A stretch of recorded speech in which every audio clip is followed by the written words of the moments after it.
Alright then. I apologize for my Haitian roommate. It's not a problem. Alright everyone, we're back. It's been 2 weeks since our last All Flesh Must Be Eaten session. Since your high-speed escape from Summer Meadow ended in a pile of soybeans. Since you were captured by the military and subsequently detained. Your characters have been isolated, kept from each other, and from any hope of escape. Some of you have handled it better than others.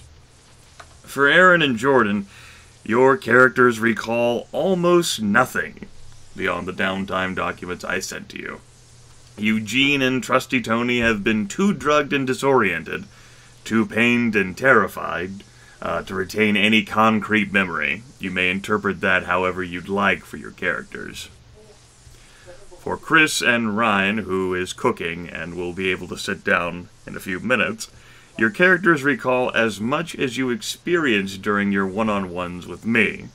There are moments where you're not sure what happened, and the sensory deprivation has impaired your sense of time. Still, you think you've been mostly lucid, and you're not in terrible shape. All of your characters have sustained mental and emotional trauma, reflected in your current secondary attributes.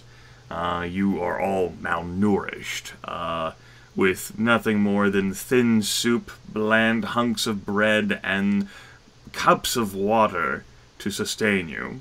Except for Kathleen, you're also healing from physical wounds, dark bruises from fists, scorch marks from cattle prods, that sort of thing. Conveniently enough, almost as if it were timed by people who knew your physiologies, the four of you awaken within seconds of each other, clad in formless shifts which might as well have been made from potato sacks. You're lying on a warm metal floor, but an obnoxiously bright room. The floors, walls, and ceilings all covered with metal, as well as some other sort of substance which it really gives an extra reflective sheen to allow the bright light to bounce even better.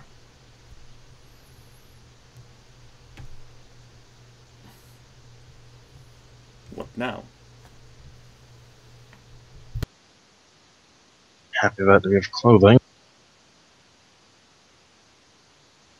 Can't really ask Fletch what he's doing since he's still out. Maybe the timing worked perfectly for the three of you, and Fletch not so much. Yeah. So, well, you're not dead. I already knew that much. Eugene, are you holding up okay? Also, be reinforced that Eugene has at this point gone for an indeterminate amount of time without marijuana. Wait, the same What's is this true. about marijuana?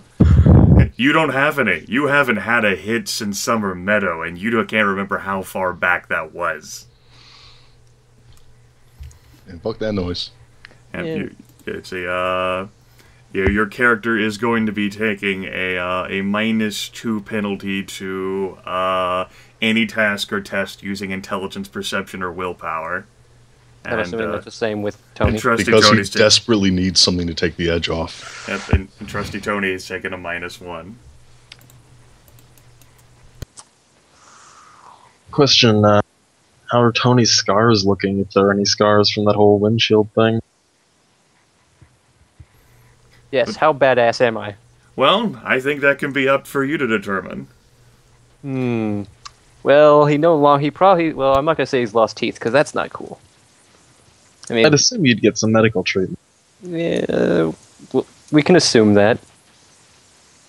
Certainly had some medical treatment. There's Yes. you no longer look like a mummy from the neck up. Yeah, but chunks of hair are missing, like a chunk of his ear is gone. Everything is sort of healing, has that, freshly scarred tissue over everything. His nose is bent at a crooked angle from not, being properly seated, because government can't be asked to fix that. Oh, Yeah. Eugene, I've got some good news for you that you've probably already figured out. You're, Oh? at least the people here, the ones who have us in this cell, you're clean. according to them. We're all clean. Yeah, I kind of figured that out when my leg didn't fall off and I didn't bite anyone. Well, I don't think I bit anyone. I don't think I've been bitten. Everything's kind of hazy. I might have bitten a lot of people. I really don't remember much. Everything just sort of black and gray, and then a flash, and then black again. So I really don't remember much. I guess they weren't By the lying. way- They said they were rougher with you guys. Rough. That would explain the pain. Look at the bruises. There are definitely dull aches all over your body from where pain has been enforced upon it. Okay, so that's some good news. Perhaps the legacy of how uncooperative and unimpressed Trusty Tony was, and how unimpressed they were with it. I don't remember fucking anything, Pawman says, clenching and unclenching his fists, just sort of staring off into space. So what? They're They gonna used say the fucking amnesia drugs on me. The ones they put in the water after the big incidents. Which big incident are we on about now, Eugene? Pick one! They Roswell? put fucking amnesia drugs in the water. God, I need something to take the fucking edge off.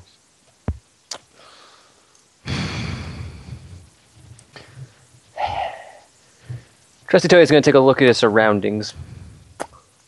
A little on edge. It's uncomfortable to do so. As noted before, this room is obnoxiously, annoyingly bright. With all the metal surfaces just that extra bit reflective than what they'd normally be, and several light sources just beaming all throughout the room. So I really can't tell shit. You can tell that there's not any... The main features in this room are actually the four of you. Tony, just go ahead. There's a door down there. It's a large metal door. It has no windows associated. There is a little tin speaker, or just a little, like a weak, room speaker, mounted into the wall next to it. Tony's going to knock and say, "I want my lawyer."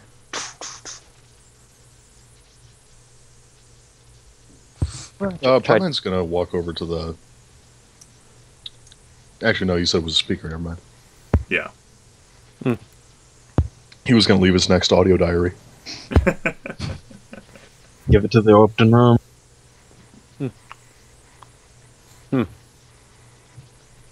Thought that would work. Usually in the police dramas, they call when I say I want my lawyer, shit happens.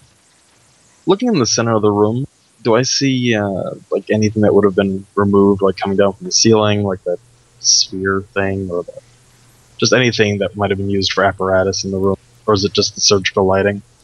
Looks like there are positions like floor mounts and wall mounts for whatever device the individuals running this facility would use.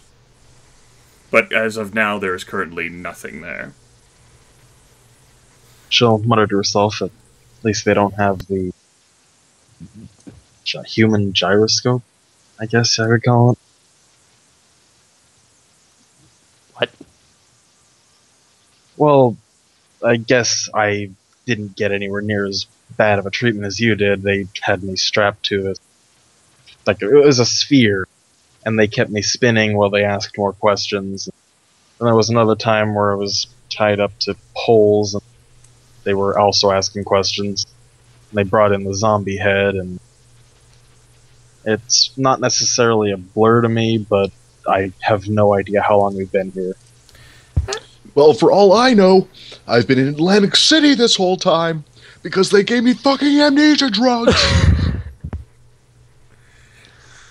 The whole human gyroscope thing, as Kat expressed it, does, sound like it might be familiar to Trusty Tony. You'll recall the, you have in mind, what transpired during that little downtown primer to give you a flavor of what it was like. And that certainly did transpire. Mm-hmm. Trusty Tony's like, I think maybe no.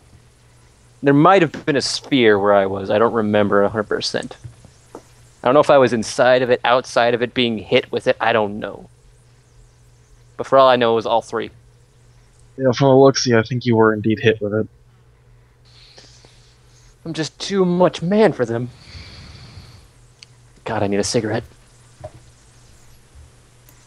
I don't think you're going to be able to find one in here.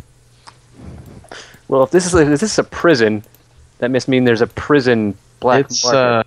not exactly a prison, Tony. Fuck. It's kind of close, but not exactly. At that moment, the metal door behind Trusty Tony slides open.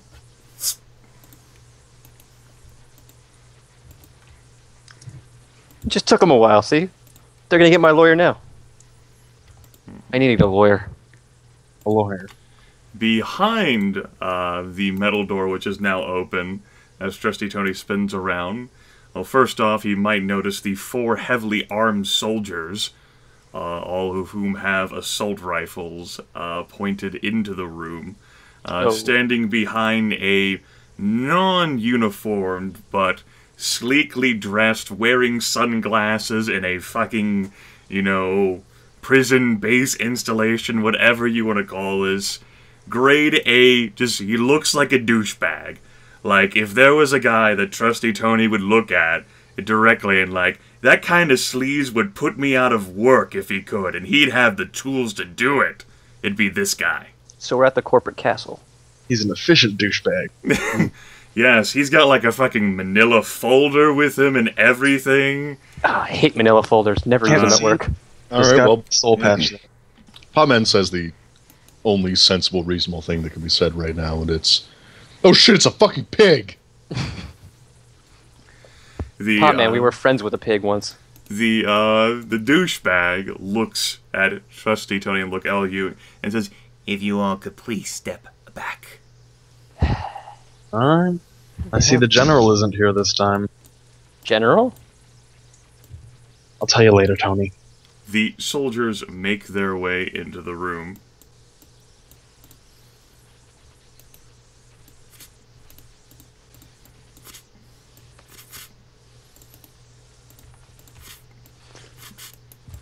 One goes to watch over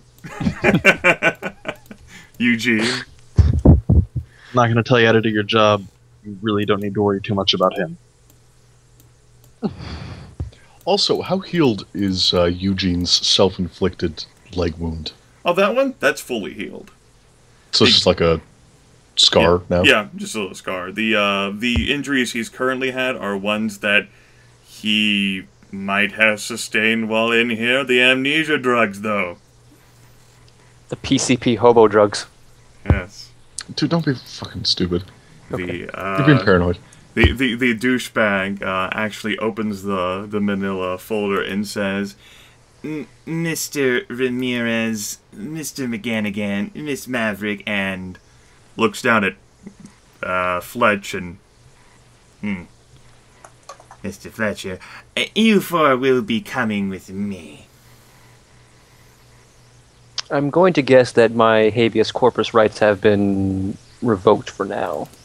You have been currently detained pending further review by the United States government, Mr. Ramirez, pending a full investigation into your various criminal violations.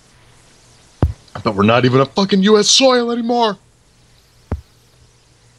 Eugene, I think we're under U.S. soil. Listen, what happened to those people in those cars was not my fault. I didn't know they were lemons. That is for a court to review, Mr. Ramirez. Now, as always, as the General says, you do have a choice, in which case you may accept relocation, blindfolded. However, we port your bodies over after we knock you unconscious. He gives a douchebag, twinkle like would be right on a fucking used car salesman poster. This guy's good. Either way, I get my percentages. This guy's real good. Trusty Tony's gonna be like, I'll take the blindfold. I'd rather not get knocked out again. Just Tony's like, shit, this guy's too good. God. He's too much sleaze for me. I'd give him respect if I didn't hate him so much. Splendid. Trusty Tony is subsequently blindfolded.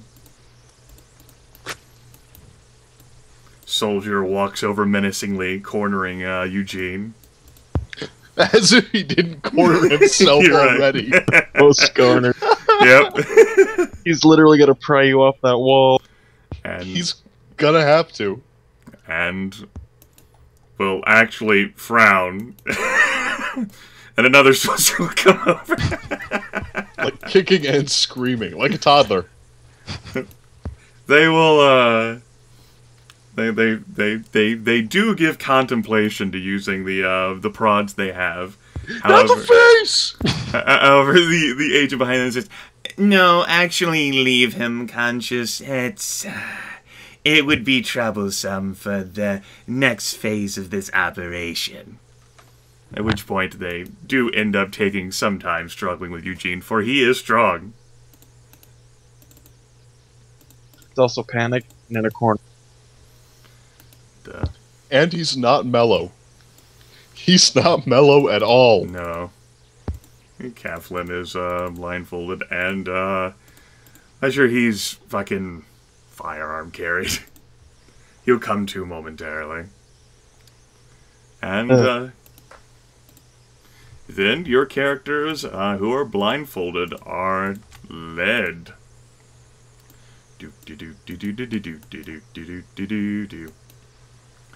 Folks leave the room, you go left, you go left, you go up a flight of stairs, you think.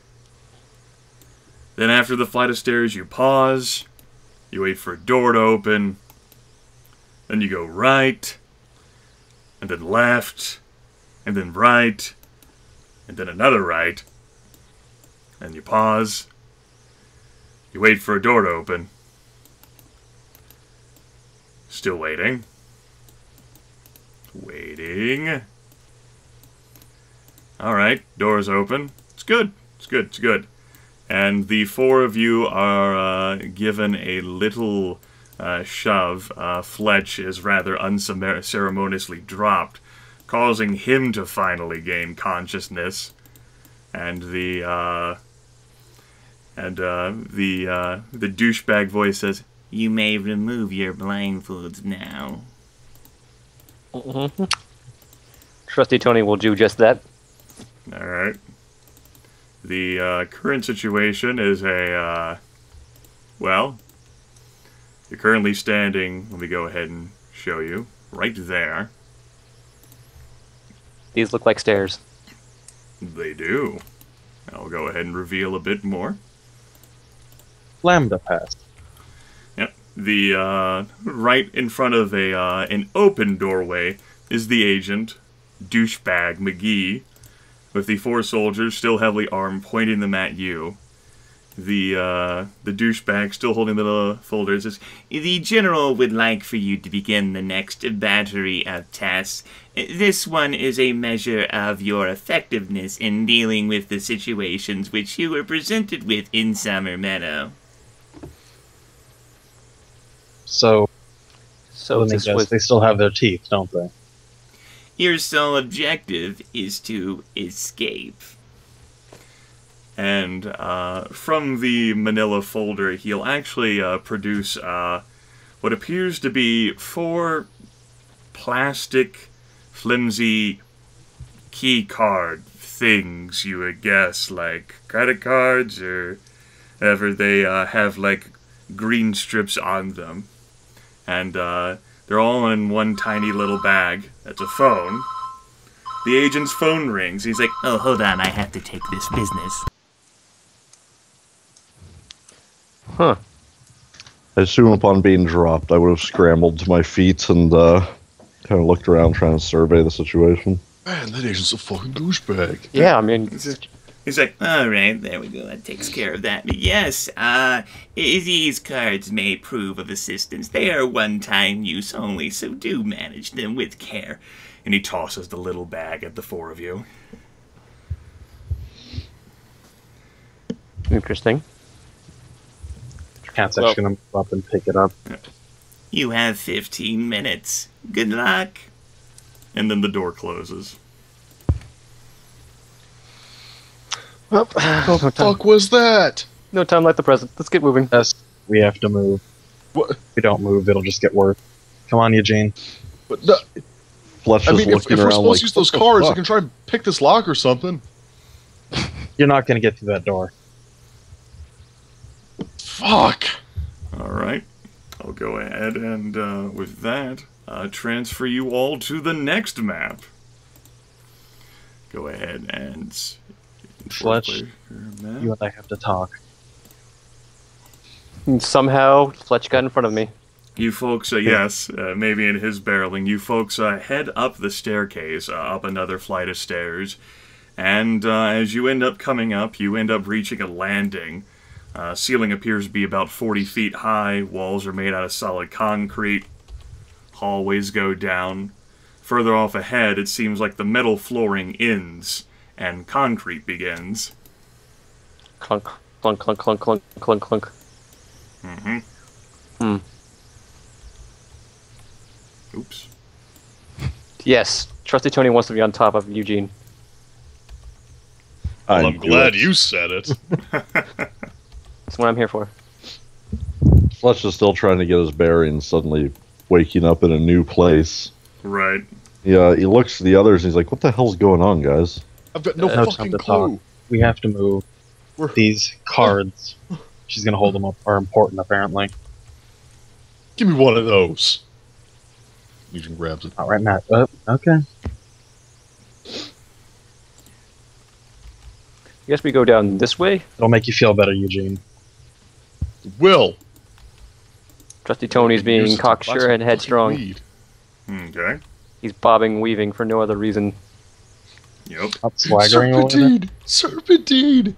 As Trusty Tony steps out around the corner, more of the place is revealed to him. Somewhat more metal flooring, and then a lot of concrete. The sort of broken walls out there are meant to resemble like ruination, like prior explosions, other sort of damage. Like a lot of testing goes on in this area. Military testing camp.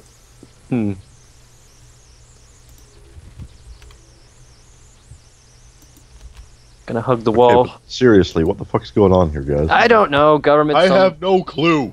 government. Shit. I don't even know how long we've been here. As, general- Maybe amnesia drugs. as Trusty Tony rounds this corner, he, looking down the hallway here, yes, train, a train sound plays from a tinny speaker. Wow, the immersion. Yes. Looking down this hallway, there's a collection of 10 doors by the looks of things, several of which have golden display signs next to them, along with slots you imagine would be for the cards. You should be able to click on each of those icons to see what the signs say. There's one. I can't see the one right here unless there's one missing here. There is not one there. Okay. SATA pass required. Huh. Wait. I think I got an idea. These cards might go to one of these doors, but since these are one-use only cards, we have to pick and choose carefully what doors we open. Mm-hmm. Yeah, that sounds about right. Does one of them Well- have weed in it? Yeah, if you find one that has Jesus Christ. nicotine, tell me. This one says personals. Kat is going to spend 2 of the cards that she has of 3 to open up the ranged and melee card ones, and then Okay. toss the remaining one over to Tony. Okay. The, Hey. The 2 doors are open. I will go ahead now. And as they slide open, vision will be revealed. You should be able to click on the tables in the middle to see what the rooms contain. 5.56 assault rifle 9mm. Oh, yoink! Does it come with ammo? Damn it, they don't come with any ammo. They You do have the other. see, they do come loaded Okay. to their full capacity. Just a question. Axes are under a different table than clubs, aren't they? A different table. Oh no, it's for bat use. Sorry, I'm just being an Yeah, idiot. you take a -2 for Okay. club use. I Yeah. factored in unfamiliar weapon penalties for everyone. Trusty Tony's got his 9mm pistol. He's happy. Definitely going to pick up the police baton from the table. Okay, I will go ahead and also paste this stuff in the chat for you folks, since I know you can't copy pasta my objects. Let's There is see if he can pull the head off the axe handle. Fletch. There's a crossbow in there. There's also a shotgun and a 5.56 assault rifle, which I think we should take even if we're stuck at shooting guns. Give me a simple strength test, Aaron.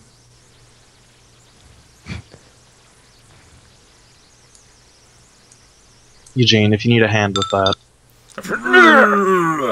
Yeah, he detaches it, and basically it'll then become the equivalent of a police baton. That suits me just fine. There's no need for taking a weapon penalty associated with it. 2 police batons. Alright. Pomhead's gonna pocket the axe head anyway. Okay. You don't really have pockets, unfortunately, with the little, like, potato bag shifts you're currently wearing. Potman's gonna carry the axe head anyway. Okay. He's got 2 hands. Though, was- actually, I was just doing so that. what's too. left on here? Wait, I you've took got the a 9mm key. pistol. Tony has a key.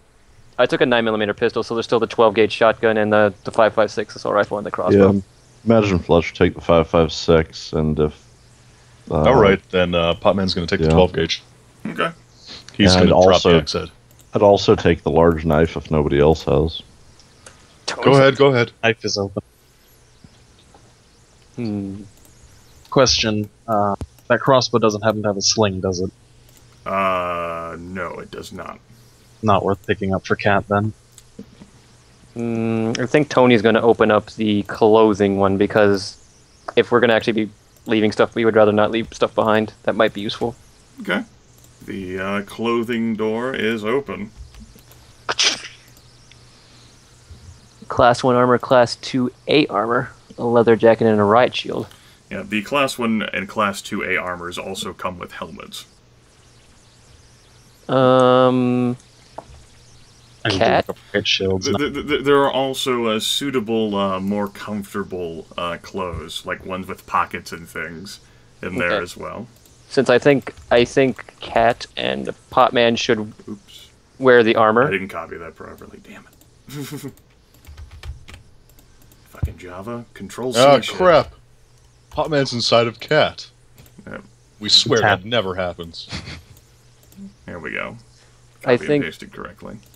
Potman, Cat, there's stuff in there for you. Armor. Alright, Take up. You guys decide amongst yourself who gets the armor, and I think Fletch will take the leather jacket, and then Eugene. Tony will be putting on comfortable clothes. did Tony take a pistol? Yeah, I took the 9mm pistol. Have him take the riot shield. Okay. Yep, couldn't hurt. One-handed weapon. Mhm. Alright, pick the armor you want. Gonna definitely go with the Class 2. Alright, then Potman puts on the Class 1 armor. Okay. Besides, it probably fits better. It might be bigger. And Fletch will take the leather jacket as suggested. Alright. Delicate sniper, Mr. Ramirez. And is there anything in there that he could tie onto the shotgun to make a makeshift sling? Sure. He There's does that. some makeshift clothes, other things. They look like they're in better condition than the shifts you were given. Well, he does that too, and pulls on some quick pocketed clothes if he can. Sure. He's mostly trying to move fast so that they don't eat into their precious 15-minute window. Right. And Fletch should also throw on some better clothes if they're available. Sure.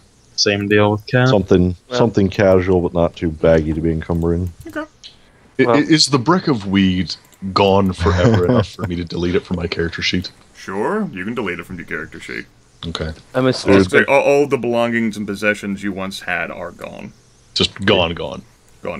The agent smoked the shit out of that brick. I'm sure he did. And I bet he liked it too. That was primo stuff. Primo. So, Eugene, what are you spending the last key on? Unless you want someone else to do it.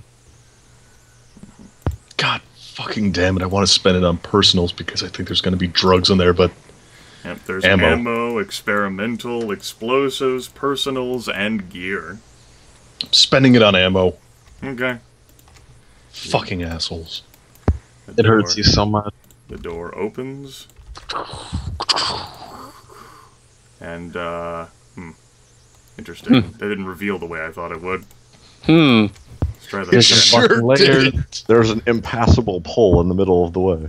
Interesting. There we go. I'll take all that 9mm ammo. And were the guns loaded? Yes. Yes, they were loaded. Okay. Well then, Pama's going to take the shotgun shells. Yeah, load up on the 5.56. Yep. The shotgun does not have a magazine, although it has a holding capacity. That shit has to be loaded, like, shell by shell. Okay. I guess we. So it's a 2. How many rounds the tube hold? Oh, it has a capacity of 8, actually. Okay. All right.